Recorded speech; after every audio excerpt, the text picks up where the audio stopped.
Bien, amados hermanos, discúlpenos, estuvimos atendiendo un asunto fuera de cabina, pero ya estamos de nuevo aquí con ustedes. Bien, la persecución de Decio, tratando de que se volvieran apóstatas, el libellus, el certificado que les permitía caminar con libertad por todas partes. Algunos mantuvieron su fe, les llaman los confesores, y otros apostataron.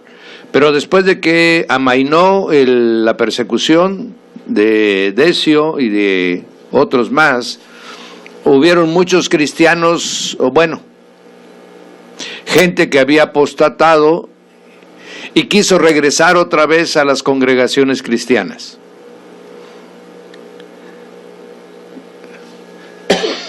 Pero hubieron dos personajes que tuvieron posiciones muy radicales al respecto. Uno fue Cipriano de Cartago y el otro fue Novaciano de Roma. Amén. Dos obispos. Cipriano era un hombre, se puso en una posición muy radical, porque él mismo, ¿verdad?, era un hombre que provenía de una familia muy rica.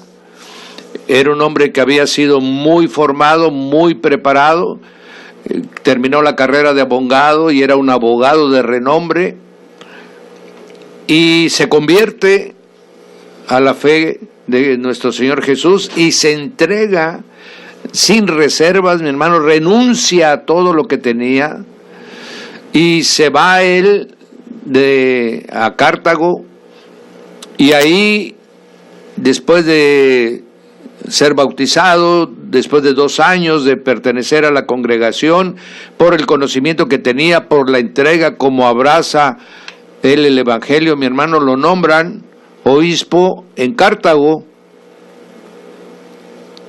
en el año 248. Estamos a la mitad, acaba de terminar la persecución de Decio, amén, y él fue 20 años obispo ahí en esa ciudad.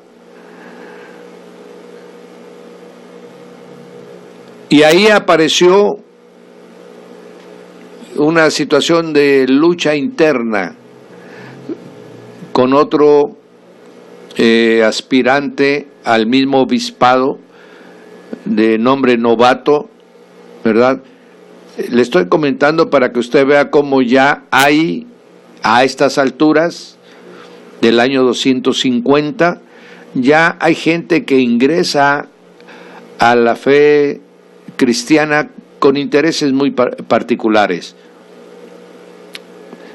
con el deseo de reconocimiento o de dirigir alguna congregación reconocida. Y este Novato, que tenía mucho más tiempo que Cipriano, sin embargo no tenía las cualidades ni la entrega que tenía Cipriano.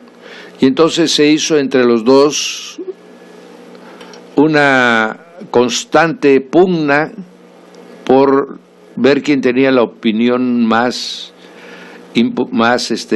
significativa en Cartago, que era una congregación muy grande, ¿verdad? Y durante la persecución se formaron 4 grupos de personas: los que negaron a Jesús, el Señor, y sacrificaron al emperador y a los dioses;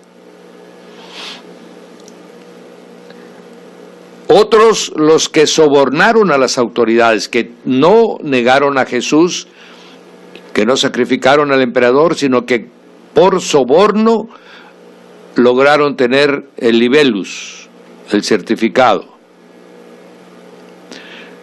Los que no negaron a Jesús, pero sí sacrificaron a los dioses.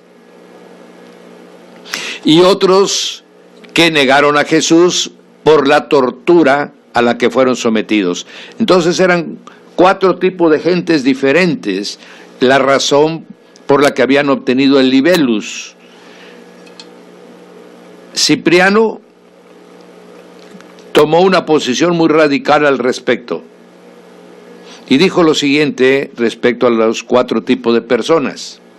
Los que sacrificaron voluntariamente, o sea que no los torturaron, que tampoco lo compraron, esos, dice, nunca más van a poder participar de la comunión. Se les puede ayudar pastoralmente y pueden ser asistidos en el momento de su muerte, pero no serán parte de la comunidad de los santos. Los que sacrificaron debido a la tortura, estos deben de hacer una penitencia que los restituya, o sea, para que alcancen el perdón. No se olviden ustedes que en este tiempo ya están entrando ideas ajenas, por ejemplo, la penitencia, ya empieza a mostrarse este sustituto, o sea, es el arrepentimiento, pero con demostración de obras físicas. Y dice, y todos los demás, los que compraron, los que llegaron de su voluntad propia, dice, esos no van a volver a ser aceptados. Esos lo que deben de hacer es que hagan penitencia toda su vida hasta que mueran para que sean perdonados. Entonces, estas 3 posiciones de Cipriano las consideraron muchos muy severas y se formaron 2 grupos. El grupo de los que decía, bueno, pero los perdonemos y los hermanos ya se arrepintieron, que regresen. Mi hermano, no se olviden que habían abjurado de la fe, y él dice que el que niega al Señor, él lo negará, ¿verdad? Porque para abjurar había que maldecir el nombre de Jesús, etcétera. Entonces un grupo dijo, esos ya no son de confianza. Esos realmente, en cuanto viene una tribulación, una prueba, esos se apartan y luego quieren volver ya en tiempos de paz. Y otros pensaban que todos aquellos que manifestaran un arrepentimiento sincero deberían aceptarse de nuevo. Y esto dividió las 2 opiniones. Claro, por un lado, los que decían que los perjuros no regresaran estaban apoyados en los confesores. ¿Quiénes eran los confesores? Los que habían sido torturados, los que habían sido de alguna manera obligados y se mantuvieron en su fe. Ellos dijeron, nosotros pudimos, ¿por qué no va a poder aquel? Amén. Y de esta manera, mi hermano, empezó esa lucha interna por el obispado de Cartago. Esta es la primer registro que se tiene de manera formal en que se pelea un obispado, por la importancia del obispado, obviamente, ¿verdad? Novato está tratando, el que siempre aspiró a ser obispo, está tratando de destituir a Cipriano, amén, y de esta manera hace un viaje a Roma, Novato, para exponer el caso y tratar de atraerse la simpatía del obispo de Roma. Cuando llegó a Roma, encontró que había allá en Roma alguien que tenía la misma situación que él estaba presentando. Este era Novaciano. Entonces, Novato y Novaciano se unieron, amén, para poder obtener ellos el obispado. Al final de cuentas no lograron hacerlo y lo que resultó fue una separación. Amén. Y esta es una de las primeras luchas internas en el cristianismo de ese tiempo, y se forma una corriente, creándose un cisma en la iglesia, en la que estos se apartan, ¿verdad?, para que a través de su forma de pensamiento se pudiera resolver el problema de los que querían regresar a la iglesia después de la persecución de Decio. 10 años después vendría otra persecución bajo el emperador Valerio. Volvió a acontecer lo mismo, pero ya viendo el resultado, Cipriano moderó las reglas de readmisión y vio que todos los que verdaderamente se habían arrepentido y mostraban, claro, con su vida de testimonio, fueron aceptados nuevamente. Y ciertamente, mi hermano, si usted en este momento que estamos hablando, por ejemplo, ¿qué pasa con la iglesia que se apartó, con Novato y Novaciano que se apartaron? Mucha gente se convirtió con ellos. Ellos hicieron también una iglesia paralela y muchos fueron bautizados por ellos. Cipriano, que era un hombre de principios, porque él mismo fue perseguido, mi hermano, y fue torturado,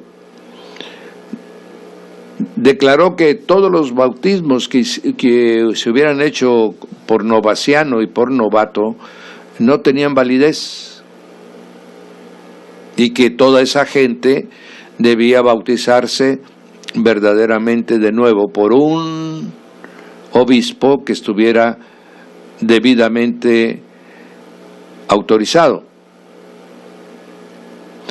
Los romanos, que eran muy hábiles para no caer en problemas, declararon que todos los bautismos de Novaciano eran correctos, porque realmente la iglesia era universal y él no los había llevado a nuevas doctrinas, sino que simplemente era una diferencia de opinión en cuanto a la readmisión de los apóstatas.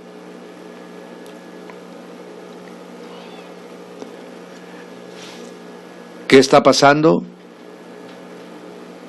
Mi hermano, estamos viendo ya consecuencias de las persecuciones, consecuencias del tamaño que van adquiriendo los obispados.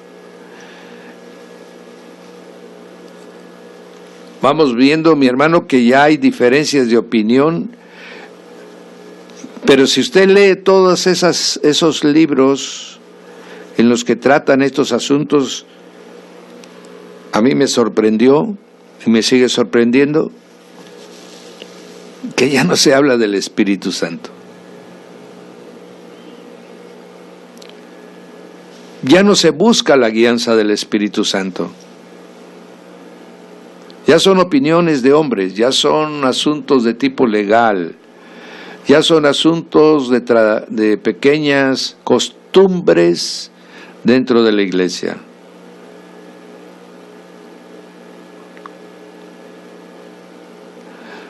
Novaciano dañaría este clima al ser él muy rigorista en su opinión. Si Cipriano era rigorista, Novaciano lo rebasaba y él estaba en Roma.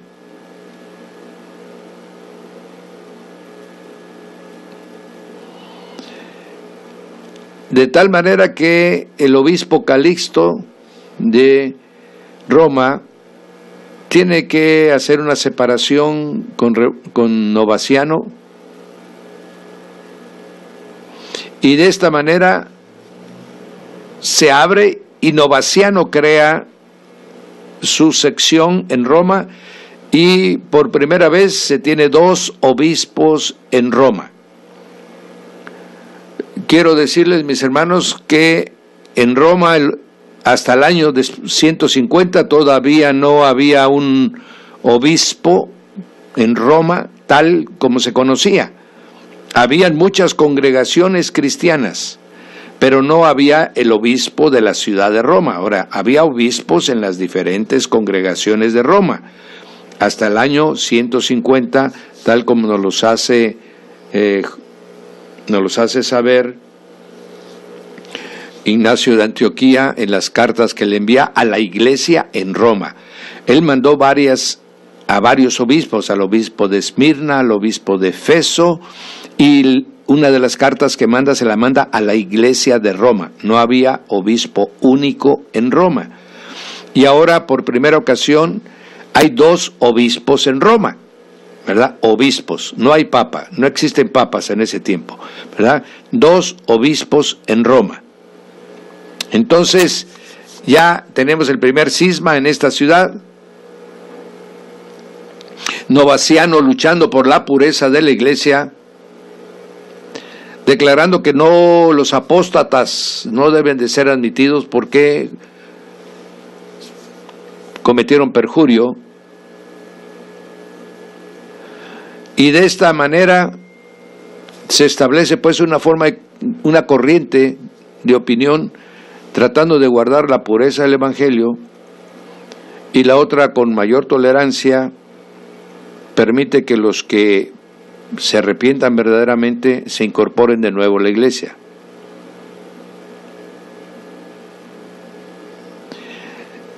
Este asunto de los caídos, como eran tantas las persecuciones, fue un tema muy particular de la iglesia en Roma, porque la mayor parte de las persecuciones fue en la ciudad de Roma. Y por eso ellos habían desarrollado una, podríamos decir, una actitud más tolerante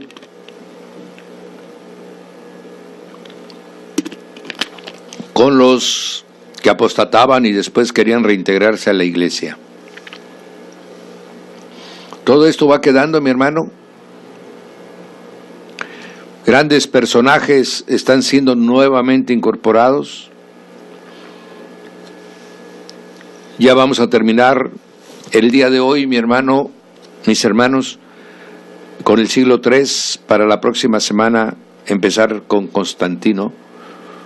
Y tenemos a Tertuliano, mi hermano, que él muere en el año 220, también hijo de centurión romano, con una educación de lo más selecta y esmerada que podía darse en ese tiempo. Él hablaba griego, hablaba latín, también llegó a ser un extraordinario abogado, lo mismo que Cipriano, y lo deja también en el año 193, que se convierte, deja todo, y se dedica todo su tiempo a propagar y a defender el evangelio. Es uno de los grandes apologistas, defensores de la fe.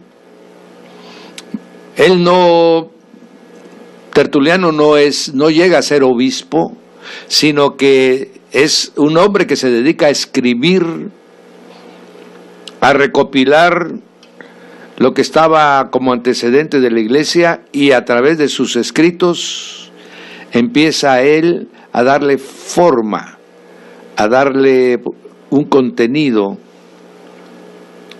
a la historia de los cristianos. Él era un hombre muy estricto, muy disciplinado, llevaba una vida espiritual rigurosa y estricta. No, desde que se convirtió, no volvió a contemporizar con el mundo. Se mantenía alejado de todo aquello que pudiera ser pecaminoso en su vida. Se dedicó a estudiar y escribir en contra de todas las herejías que atentaban en contra del evangelio. Fue un extraordinario pensador de las revelaciones y los misterios de la palabra. Y así, de esta manera, mi hermano, él dejó una riqueza. Escribió mucho contra la defensa del cristianismo, contra a favor de las enseñanzas del cristianismo. Y también escribió, mi hermano, sobre prácticas del cristianismo,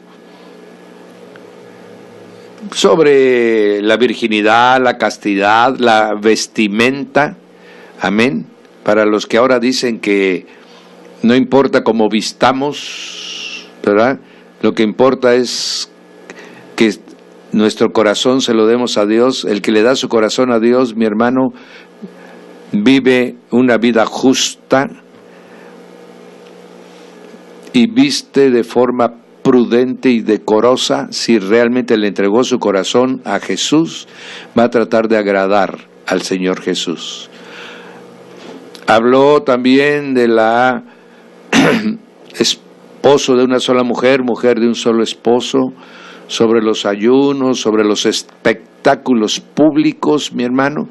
Cualquiera que quiera ahorita tener una buena formación, sería bueno que leyera el libro de Tertuliano, amén, y va a ver que estamos hablando de lo mismo que se hablaba en el año 200, mi hermano. ¿Por qué? Porque el hombre es pecaminoso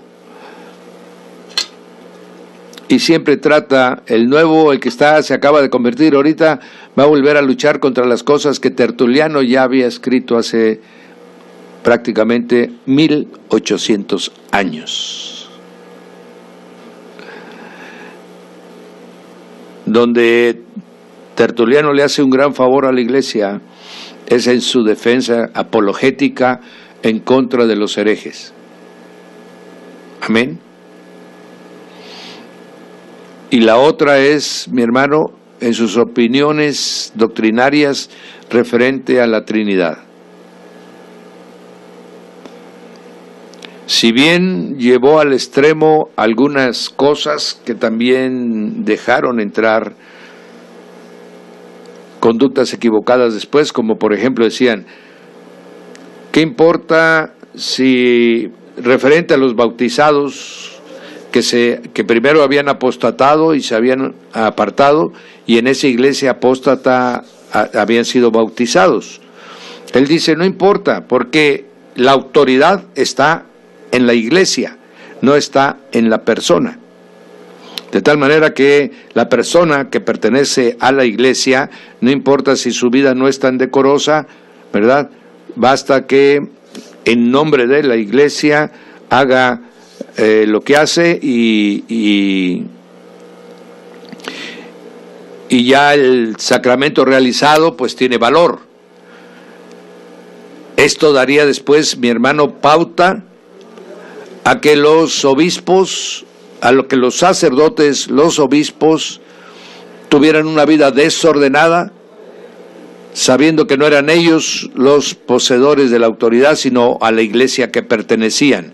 Y esto es totalmente falso.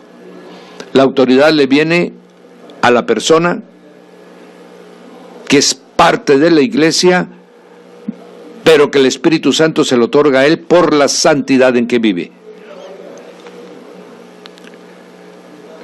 Esto todavía está hasta ahora en discusión, mi hermano, pero realmente la autoridad está dada al creyente, no a la denominación, no a la organización. En este momento ya van pensando como un grupo organizado, ya hay pensamientos que los están moviendo a pensar a la iglesia como un grupo de gentes y no como el creyente en Cristo Jesús. Amén. Pasa un asunto muy curioso con Tertuliano.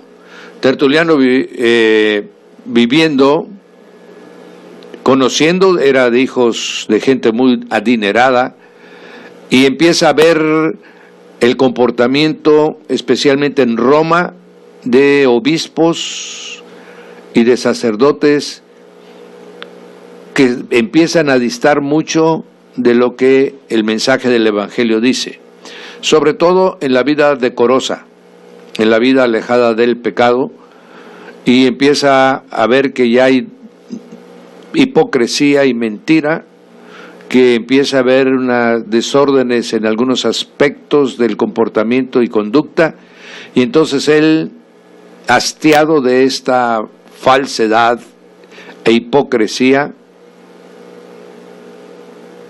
se apartó y se unió a Montano. Fue a visitar a Montano, le llamó mucho la atención lo que estaba ahí sucediendo, vio el mover del Espíritu Santo genuino en muchos de los seguidores de Montano, y entonces se unió a ellos, porque Montano también llevaba una vida muy, podríamos decir, muy severa, muy estricta, ¿verdad? Vivían casi todos en comunidad y tenían lo indispensable, se apartaron de los lujos, se apartaron de la forma cómoda de vivir el Evangelio y vivían una vida de ayuno, vivían vidas de oración y de entrega, y esto capturó el espíritu de Tertuliano y se unió a los montanistas hasta que murió, con lo cual su misma actitud negó lo que en algunas ocasiones había escrito, de que simplemente la iglesia era una sola y que debería estar bajo el dominio de los obispos, ya que Montano había sido rechazado por las congregaciones romanas, y ahora él va y se refugiaba en ese mover del Espíritu. Amén. Y esta vida de Tertuliano al final, mi hermano, es digna de reconocerse. No solamente dejó una carrera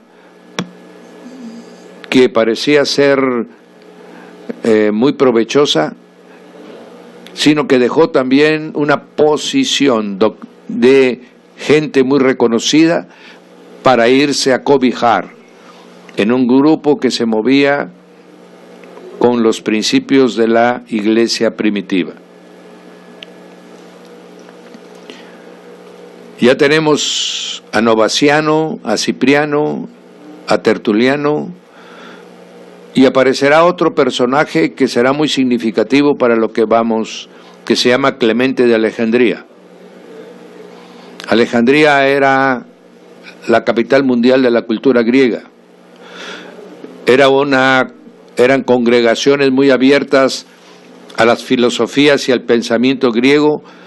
También estaba influido por la misma mística egipcia, ¿verdad? Los remanentes por la mística babilónica, en fin.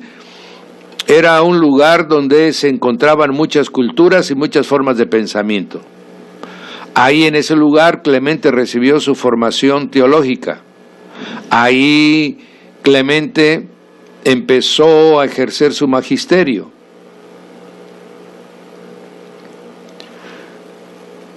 Y Clemente empezó a beber de muchas fuentes y empezó a tener una particular forma de pensar. Realmente Alejandría era una ciudad, mi hermano, que podríamos señalar como hoy Nueva York, ¿verdad? Como Londres, ciudades donde llegan tantas gentes de muchas culturas, hacen una mezcla de cosas, amén. Y ya los cristianos de Alejandría, mi hermano, miren, hay una descripción que hace el cónsul Serviano y dice así, mírense: el Egipto que tanto me alababas me parece a mí ser ligero, vacilante y mariposeador entre los rumores de cada momento. Los que adoran a Serapi son cristianos. Los que se dan el título de obispo de Cristo son devotos de Serapis. No hay jefe de la sinagoga de los judíos, ni samaritano, ni presbítero cristiano, que no sea también numerólogo, adivino y saltimbanqui. Son gente altamente sediciosa, vana e injuriosa. La ciudad es opulenta, rica, fecunda. En ella nadie está ocioso, porque unos soplan el vidrio, otros fabrican papel, otros parecen ser tejedores de lino, otros tienen algún oficio diferente.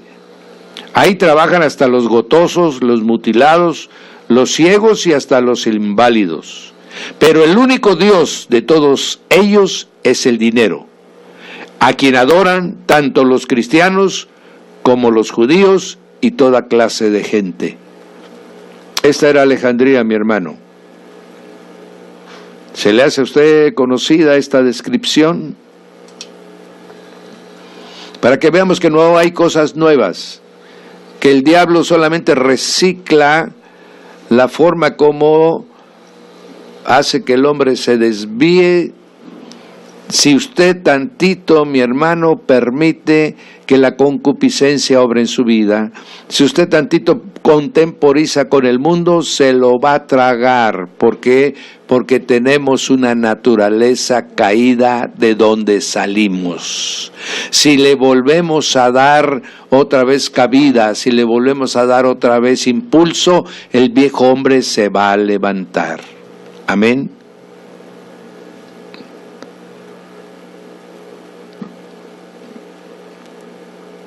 Clemente establecería una escuela,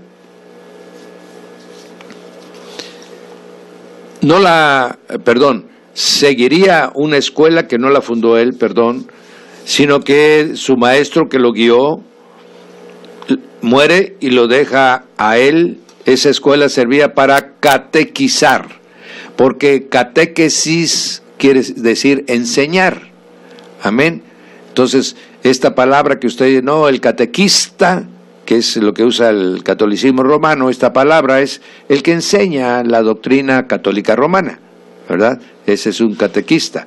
Y viene desde estos tiempos en que había escuelas que habían establecido para catequizar. ¿Era para qué? Para enseñar el Evangelio. Amén.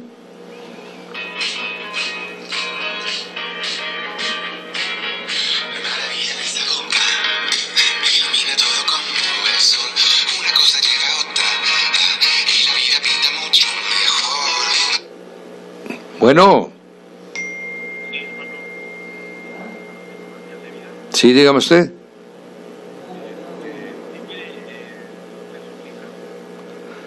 Ajá.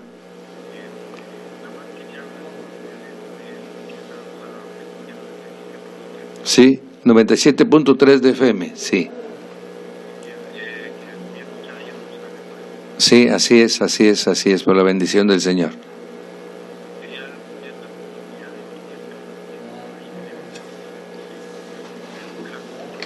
Me va a permitir y le voy a poner a la persona que atiende estos asuntos, por favor.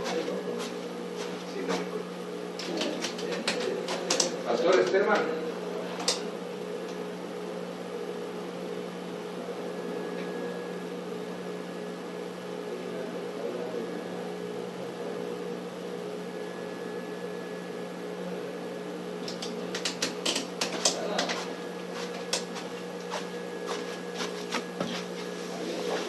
Bien, mis amados, continuando entonces, Clemente es ahora el que tiene la escuela, está enseñando. Él no es pastor, él no es obispo, sino es maestro, ¿verdad? Y empieza a formar gentes que tengan relación con el conocimiento del Evangelio, pero a la vez también va haciendo una mezcla de filosofías.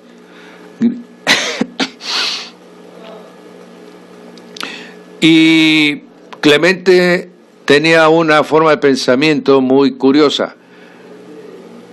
Él consideraba que el texto sagrado no estaba escrito de una forma literal, esto ya lo vimos en hermenéutica, sino que tenía un sentido, ya sea de parábola, de alegoría o simbólico, de tal manera que empieza, si bien es cierto que en algunas partes eran literalmente, Dice, pero él empieza a introducir esa forma de pensamiento de que muchas de las cosas que el Señor había dicho, muchas de las cosas que estaban escritas en el Antiguo Testamento no eran literales, como dice, sino que eran simbólicas, ¿verdad? De esto se nutriría también en ese mismo lugar, a través de Filón de Alejandría, ¿verdad? Filón era judío, que trató también de hacer exactamente lo que Clemente va a hacer ahora. Filón trató de reconciliar el judaísmo con el paganismo, con los pensamientos griegos, y empezó a hacer uso de símbolos y de transformación de símbolos, ¿verdad? Bueno, ya estamos por acá, mijo, te espero. Sale pues, te espero acá, mijo. No, estoy en la radio, mijo. A las 12. Sale, bien. Bien, entonces, lo que Filón de Alejandría había hecho con el judaísmo, ahora Clemente de Alejandría lo está haciendo con el cristianismo. Y ahí se empezarán a derivar interpretaciones simbólicas de la Biblia, en la que esto dice, pero no quiere decir esto, sino que se interpreta de esta manera. Y ahí empezaría, mi hermano, esta escuela a formar personas intelectuales que después darían mucha lucha, crearían muchos contiendas doctrinarias dentro de los futuros concilios que se crearían dentro del cristianismo. Clemente, tratando de unir el cristianismo con la filosofía, ¿verdad? Por ejemplo, la palabra logos, que hablamos también, si no tengo una memoria equivocada ahorita, el día martes, él enseñaba que era el pensamiento de Dios, la razón de Dios, la inteligencia de Dios que había encarnado en Cristo. Y sin embargo, que Él ya había existido en una preencarnación. Esto sabemos que el Señor es el primogénito, el unigénito, pero aquí ya lo está explicando como el logos griego, ¿verdad? Aquí ya está tratando de reconciliar formas de pensamiento del talmudismo judío con el pensamiento griego, con lo cual está contaminando la pureza del Evangelio. Amén. En este terreno los gnósticos se movían muy bien. Él inclusive, Clemente, llega a decir, nosotros somos los verdaderos gnósticos, porque nosotros somos los que tenemos el verdadero conocimiento, el conocimiento divino que se nos fue revelado. Nosotros sí somos gnósticos, estos nada más inventan historias, cuando él ya estaba pisando los mismos terrenos que los otros habían pisado. Amén. Escribió muchos libros. Uno de ellos se llama Exhortación a los Gentiles, y donde explicaba la función de logos para convertirnos, la función de logos para instruirnos, ¿verdad? Y la función de logos para perfeccionarnos. Amén. Este es un libro de ampliamente el tratamiento de la palabra logos. Luego escribió un libro muy abundante que se llama el libro Misceláneas. Amén. En este libro, tal como su título lo dice, trató muchos temas, amén, diversos, dispersos, trataba un temita y ahí lo desarrollaba y ahí lo metió. No tiene una congruencia el libro, sino simplemente son temas tratados en forma aislada y puestos en un solo texto, ¿verdad? Ahora bien, él era un hombre que tenía en alta estima la instrucción, la educación, la cultura, ¿sí? Era algo en el que él se movía con mucha libertad, con mucha capacidad, con mucha habilidad, de tal manera que él dice, acuñó una frase que decía: el logos salva por medio del conocimiento que solo se alcanza por medio de la educación. Entonces, esta forma de pensamiento de Clemente, mi hermano, es el que actualmente rige en la mayor parte de las denominaciones.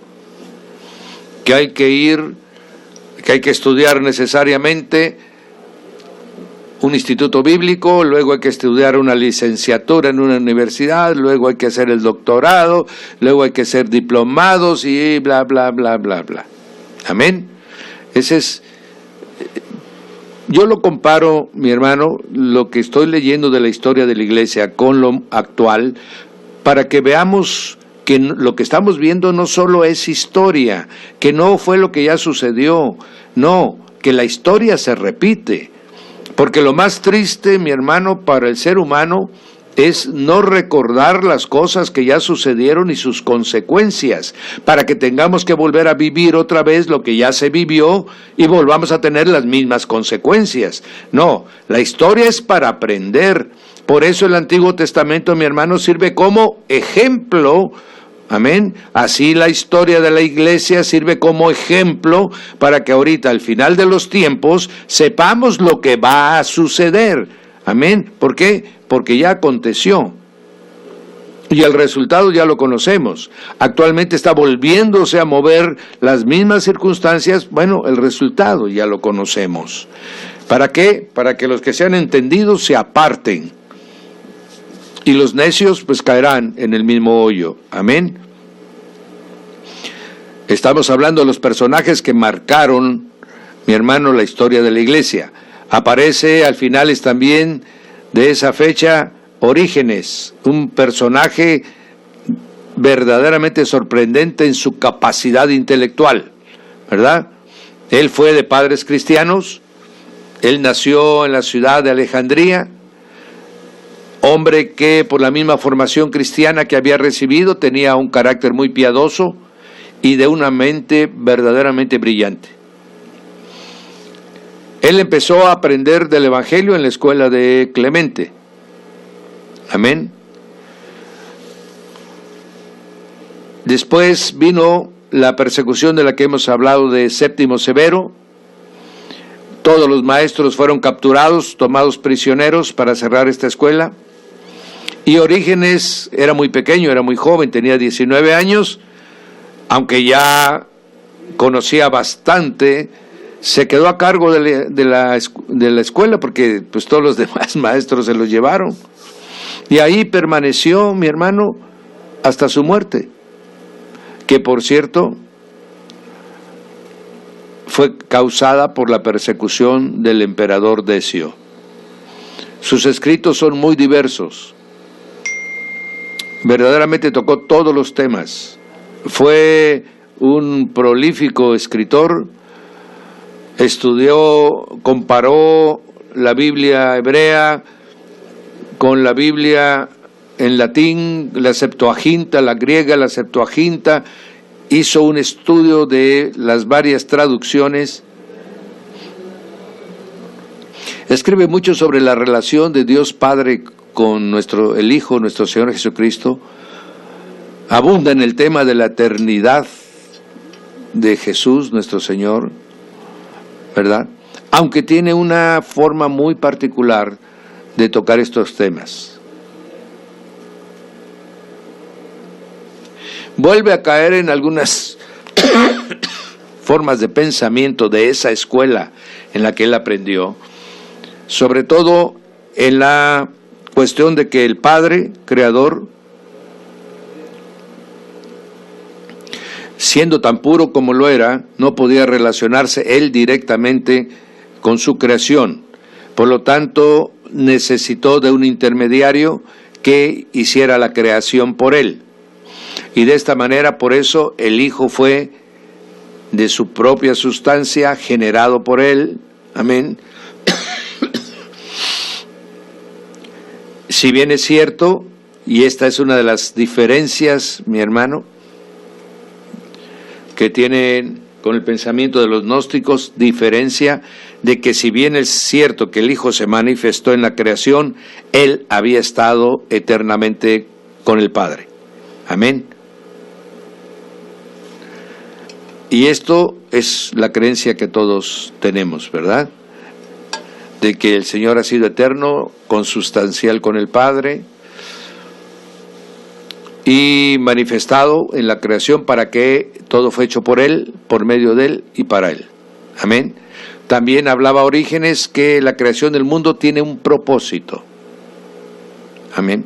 Y el propósito para Él es de que el omnipotente Dios, que era suficiente en sí mismo, pero necesitó crear para manifestar su omnipotencia, y lo primero que creó fue el mundo de los espíritus. Amén. Creados en igualdad de gloria y virtud y con libre albedrío. Los espíritus, está hablando de los seres angelicales, los que ejercieron este albedrío correctamente, siguiendo la rectitud y pureza con que fueron creados, llegaron a ser los ángeles que siguieron siempre y obedecieron siempre las instrucciones del Señor Jesús, del Cristo de gloria, y los que ejercieron equivocadamente su albedrío y fallaron a esa pureza y a esa rectitud, se convirtieron en demonios. Pero él dice, pero hay algo más. Pero hay un tercer grupo que quedó como en duda, que no se decidieron totalmente por seguir las instrucciones, pero tampoco se sumaron a las rebeliones. Amén. Y dice, y estos son los espíritus que vienen a la tierra para ser probados, y aquí en la tierra decidan otra vez con su albedrío si aceptan o rechazan al Padre Eterno. Esta es la forma de pensamiento de Orígenes. Amén. Esa es la forma como él explica la razón de que vengan los espíritus del cielo y tengan condición humana. Así, de esta manera él explica cómo se crearon, cómo los ángeles están en los cielos, cómo los demonios están apartados de Dios y cómo el hombre está probando ahora aquí su lealtad al Dios eterno a través de su albedrío. Puede también manifestar su lealtad a los rebeldes y obviamente sufrirá el mismo destino. Y aquí está siendo él congruente con una porción que dice: vosotros apartados de mí, hacedores de maldad, idos al fuego eterno que fue preparado para el diablo y sus ángeles. Nunca fue preparado para el hombre, pero si el hombre decide no seguir al Dios Todopoderoso, no le interesa regresar a la presencia de Dios, pues será desechado y será castigado como los otros espíritus rebeldes. Amén. Bien. Con esto decía Orígenes, no hay ninguna injusticia en este Dios omnipotente y puro y bueno. En Él no hay injusticia, sino que lo que Él creó decidirán por su albedrío, por la decisión de su voluntad, el lugar donde van a permanecer. Amén. Esto pues tiene ya otra connotación más apegada a las Escrituras, ¿verdad? Si bien en otras cosas él difiere, él en ese tiempo, por el lugar donde vivían, mi hermano, y el ambiente que los tenía aprisionados, tratan de conciliar algunos pensamientos griegos, sobre todo con el concepto del alma. Amén.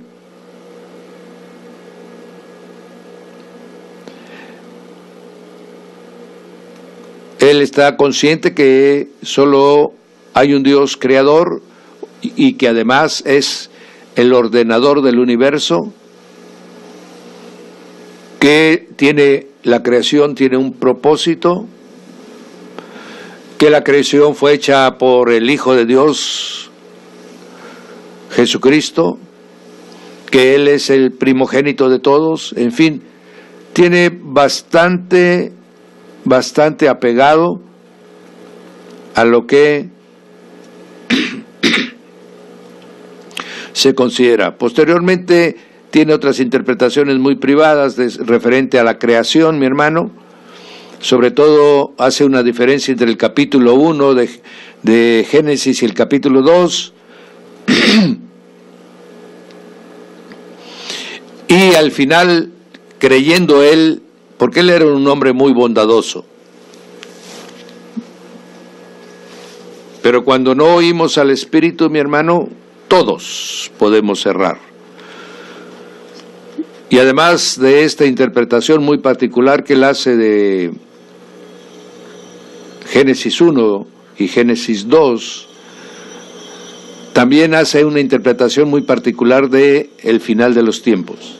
Dice Orígenes: el diablo es un espíritu creado por el Padre. Nosotros tenemos espíritu y sabemos todos que Dios es amor.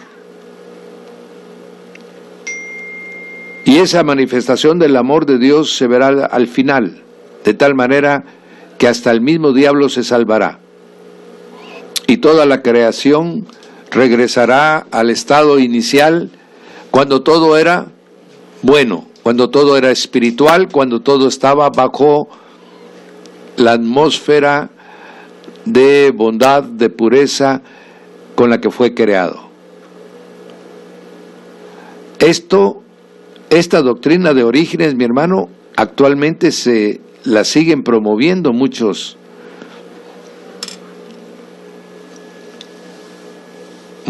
porciones de internet, mi hermano, hablan de este Dios de amor.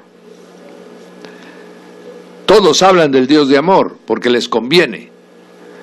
Más bien quisieran hablar de un Dios que es tolerante en exceso, que un Dios que es alcahuete, un Dios que permite todo el pecado y que al final perdonará a todos, porque nadie quiere hablar del Dios de justicia. Esta forma de pensamiento aún de este mismo Orígenes, mi hermano, lo que hace es que la mayoría diga, bueno, si al diablo lo va a perdonar, no me va a perdonar a mí. Y entonces ya no quieren vivir la vida de santidad, ya no quieren volver a su condición, mi hermano, al cual estamos siendo llamados, que es a la altura del varón perfecto. Esta doctrina es nociva totalmente para la vida evangélico protestante. Si bien es cierto que somos espíritus libres, si bien es cierto que somos aquellos que vamos a decidir por nosotros mismos, pero también debemos de saber que Dios es justo y un día nos llamará cuentas. No se le puede quitar, mi hermano, ningún versículo a la Biblia, porque inmediatamente podemos caer en apostasía. Al final de su vida, Orígenes fue declarado no grato en Alejandría, porque él tenía muchas ideas diferentes a la corriente ya de tradición que se estaba moviendo. Ya la iglesia se estaba volviendo rígida en cuanto a su forma de pensar. ¿Por qué? Porque era pensamiento de hombre. Ya no era el espíritu que le daba flexibilidad a la iglesia, la cual puede agarrar a un Pablo, amén, cuando va persiguiendo a la iglesia y convertirlo en el apóstol de los gentiles. Ya no cree que hay un poder todopoderoso que está trabajando en los que creemos en Cristo Jesús, que puede transformar las vidas, que no importa que lo que suceda, Cristo está cuidando la iglesia, amén, y el Espíritu Santo la está administrando. No, ahora son los hombres que ya están empezando a tomar decisiones, son los hombres que están empezando a tomar opiniones, y entonces, ¿qué está aconteciendo? Empiezan a haber ya corrientes de opinión. Alejandría, mi hermano, será una fuente de conflictos ideológicos en la iglesia hasta su desaparición. Tenemos pues así ya todo preparado para llegar, mi hermano, a los finales del siglo III. Ya se puso las bases para lo que el enemigo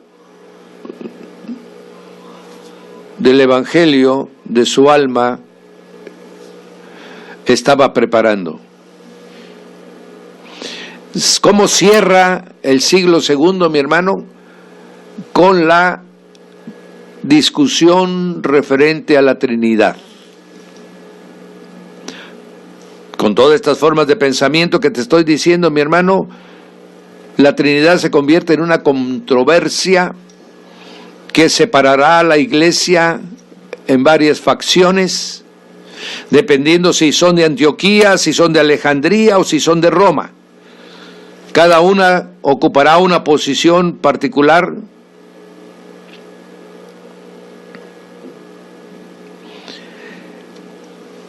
Y concluiremos el día de hoy con esta porción, mis amados, de la controversia de la Trinidad. Durante el tiempo, mi hermano, de los 300 años anteriores, o los 250 para ser más exactos, se ha hablado de Jesús, del Jesús crucificado y resucitado, como dice Pablo. El Evangelio gira alrededor del Redentor. Es el nombre de Jesús el que pide el Imperio Romano que los creyentes en él maldigan su nombre, renieguen de su nombre. La discusión no es sobre Dios, como tampoco lo es ahora, mi hermano. La discusión es sobre Jesús, como lo es ahora también.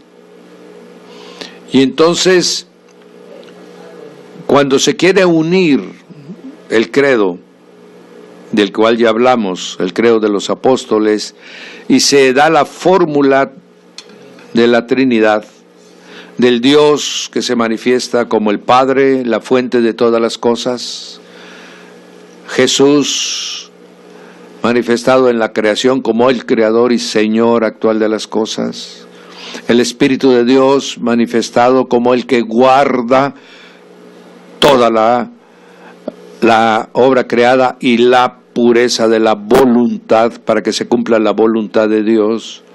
Amén. Entonces vemos ahora que cuando se declara el credo trinitario, se generaron tremendas controversias, debates, opiniones. Y esto se debió que cuando el Evangelio iba caminando entre el pueblo gentil, no nos olvidemos que el pueblo gentil era pagano y el pensamiento griego era el que realmente imperaba en los pensamientos, en la cultura, en el arte, en la ciencia. Por lo tanto, cuando el Evangelio fue caminando, muchos griegos tomaron el Evangelio y con su forma muy peculiar de pensar, y con su forma y cultura que tenían, empezaron ellos a meditar, empezaron ellos a opinar, a escribir nuevas teologías. La filosofía que marcaba claramente que una cosa era lo espiritual, lo cual el hombre no tenía acceso, y todo lo material. Cuando se convirtieron en cristianos, estos filósofos como Justino Mártir no dejaron el total de su forma de pensar. Estaban influenciados por esa forma de pensar, lo cual vaciaron cuando empezaron a disertar y a escribir libros referente a la historia de la Biblia, a la historia de la Iglesia.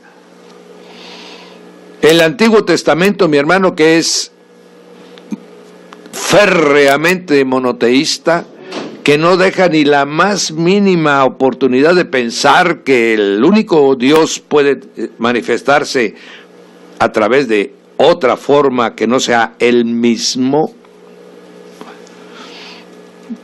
Todo esto era un obstáculo para que pudiera llegarse a conservar la simplicidad del Evangelio. Y así empezaron a opinar nuevos personajes. Empezaron a abandonar el Antiguo Testamento porque realmente ese Dios lo consideraban ellos un Dios muy cruel, un Dios muy estricto, un Dios muy exclusivista, porque estaba únicamente relacionado con el pueblo de Israel. Y de esta manera ellos empezaron a pensar. Ese es el problema cuando se quiere racionalizar la revelación de las Escrituras. ¿Cómo se relacionaron o cómo es que salió Jesús del Padre? ¿Cómo es que vivían en comunión uno con el otro? ¿Cómo es que ahorita uno está separado, están en lugares diferentes uno y el otro? ¿Cómo es que Jesús tenía naturaleza divina y a la misma manera, a la vez tenía una naturaleza humana? ¿Cómo era todo esto? Ellos querían saber. Amén. Esa es la mente griega. La mente griega quiere escudriñar, la mente griega quiere usar la lógica, la mente griega quiere que todo sea disgregado para que pueda entender hasta lo más mínimo, aunque sean cosas profundas, mi hermano, que escapan a la mente humana. Amén. Simplemente el concepto de eternidad escapa a la mente humana, mi hermano. Lugar donde no hay tiempo, escapa la mente humana. Sin embargo, los griegos querían saber, y ahí inventaban ellos de sus pensamientos, por eso escribieron tantas cosas, ¿verdad? Juan 1:1, mi hermano, es clarísimo en responder a esa pregunta. En principio era el verbo era con Dios y el verbo era Dios. Este era en el principio con Dios. Todas las cosas por Él fueron hechas y sin Él nada de lo que fue hecho. Amén. Y luego en el versículo 18 dice, y aquel verbo fue hecho carne y habitó entre nosotros. Amén. Está hablando claramente Juan de cómo era, pero los griegos querían saber cómo es que estaban juntos, qué naturaleza tenía Jesús y qué naturaleza tenía Dios, cómo estaban las cosas. Con el pensamiento que tenían los griegos, mi hermano, en el sentido de que ¿cómo es posible que Dios reencarne si Dios es tan poderoso, Dios es tan santo, como para que venga a vivir en la materia? Sabiendo ellos, tenían muy separado, Dios está en un lugar y nosotros estamos en otro. ¿Cómo es que tenemos esa comunión con Él? Y todo esto, todos estos pensamientos, mi hermano, se fueron vaciando en escritos, en corrientes, en grupos. Amén. Los griegos querían contestar preguntas que se hacían. ¿Cómo puede ser hijo y puede ser padre a la vez? ¿Cómo puede ser padre, hijo y cómo puede ser también la fuerza del Espíritu Santo? ¿Cómo siendo dos personas pueden estar siempre de acuerdo? ¿Cuál es la naturaleza de cada una de ellas? Amén. Y ahí aparecieron las posiciones ya doctrinales. Estamos terminando el tercer siglo. Ya la iglesia está siendo contaminada. Satanás está logrando meter dentro de la pureza del Evangelio pensamientos de hombres. Amén. Mientras se enseñó la doctrina de los apóstoles y los discípulos de los apóstoles guardaron la doctrina, no se presentaron estos problemas. El Espíritu aún se mantenía en ellos y obviamente los guiaba, ¿verdad? Los apologistas habían salido a la defensa de mantener esa fe. Amén. Y ahora todo estaba siendo revisado. Empezaban a hacer una diferencia entre el Jesús histórico, el Jesús antes de haber nacido, el Jesús después de muerto. Y así, mi hermano, se presentaron muchas doctrinas. Se presentó la doctrina del adopcionismo. Amén. Se adoptó la doctrina también llamada sabelianismo. Amén. Pero la más terrible de todas, mi hermano, en cuanto a su efecto, fue la doctrina del arrianismo.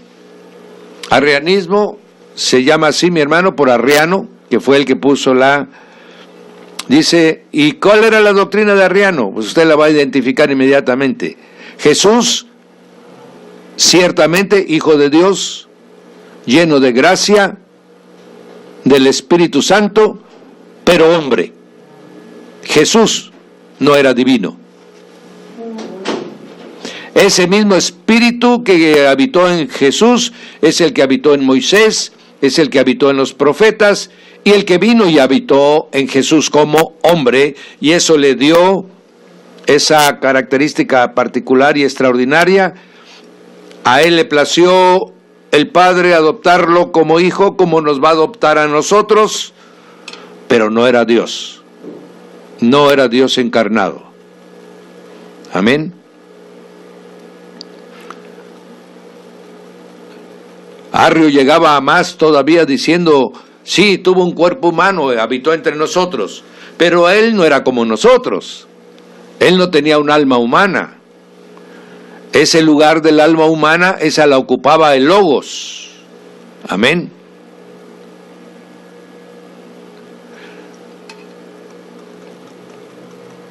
Y en resumen, Jesús residió en él el Logos y el Espíritu de Dios, pero no era Dios. Amén. De esta manera, mi hermano, Arrio empezó a proclamar su doctrina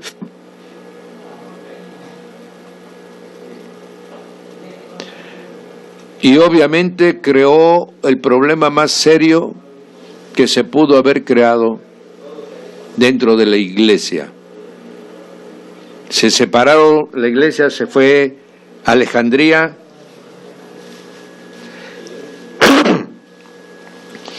tomó este camino, se le fueron sumando iglesias de África,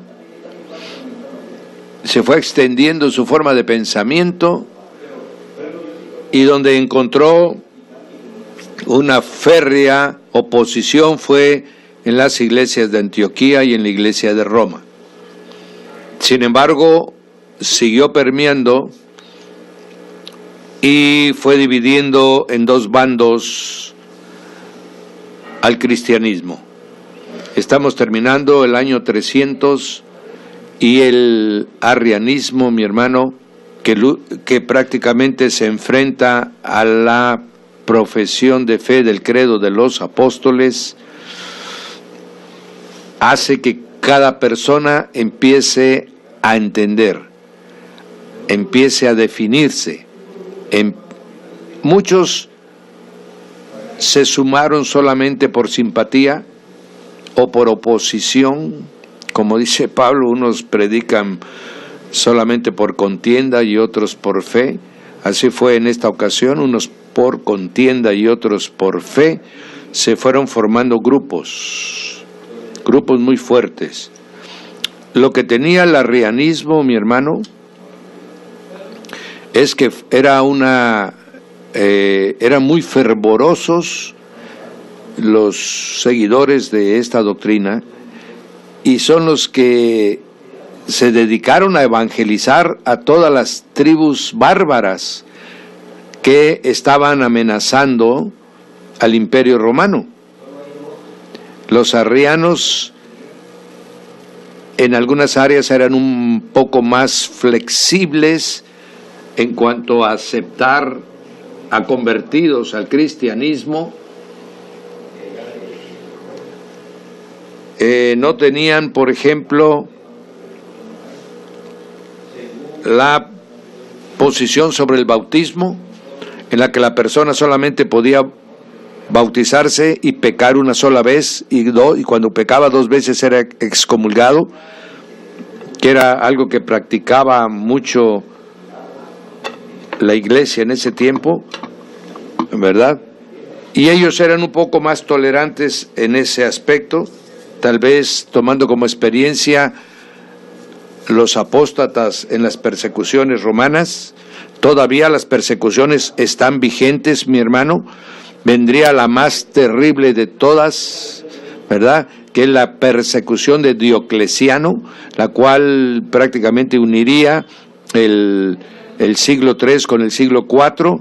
Entonces los arrianos están ocupando muchas posiciones.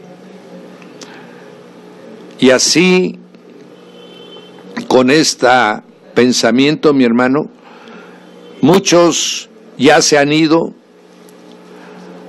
cuando vieron que se estaba distorsionando mucho la fe, que se estaban volviendo partidos internos dentro de los obispados. Empezó la gente a emigrar al desierto.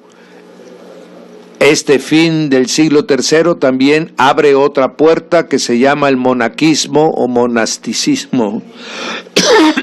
Empiezan a aparecer las comunidades en los desiertos o en zonas montañosas y apartadas, grupos de gentes que quieren vivir el verdadero evangelio sin la contaminación que está llegando a la iglesia. Ahí empiezan los primeros movimientos, mi hermano, de los monjes, gente que se va y se dedica a la contemplación, a la meditación, a la lectura de las Escrituras.